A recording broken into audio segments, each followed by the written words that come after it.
Good evening అండి. నేను baby cinema చూసినప్పటి నుంచి కూడా తీసింది ఒక్క సినిమా అయినా కానీ, అంటే అది రెండో సినిమాగా బేబీ, అంతకు ముందర అది నేను చూడలేదు. బట్ నేను చూసింది బేబీ. బట్ ఆ ఒక్క సినిమాతో నేను సాయి తేజస్కి ఉన్న ఫ్యాన్స్లో నేను కూడా ఒకనని చెప్తున్నాను. సో ఈ ఈ సాంగ్ విజువల్స్ చూసిన తర్వాత కూడా అదే స్టాండర్డ్లో ఉంటుంది. చాలా ఫీల్ గుడ్ మూవీ అని చెప్పి అర్థమవుతుంది. So all the best to the team. And మా ఫ్రెండ్ మణి చేసిన పాట చాలా హాంటింగ్గా ఉంది. Very happy for him.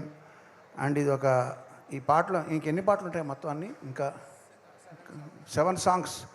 So 7 songs ఒక లవ్ స్టోరీలో అంటే చెప్పట్లేదు, బ్లాక్ బస్టర్ అని అర్థమవుతుంది.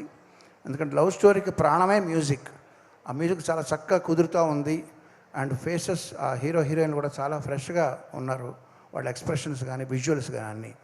I'm wishing all the best to the team and I'm very happy to be here with you. And ఈ ప్రిటెక్స్ట్తో ఇక్కడ నాకు ఒక సర్ప్రైజ్. మన మ్యూజిక్ ఫ్రెండ్స్ అందరినీ కూడా, పాత ఫ్రెండ్స్ అందరినీ కూడా ఇక్కడ ఒక వేదిక మీద కలవడానికి చాలా ఆనందంగా ఉంది. ఇట్లా మళ్ళీ మళ్ళీ అందరూ కలుస్తూ ఉండాలని ఆకాంక్షిస్తున్నాను. All the best to you and thank you.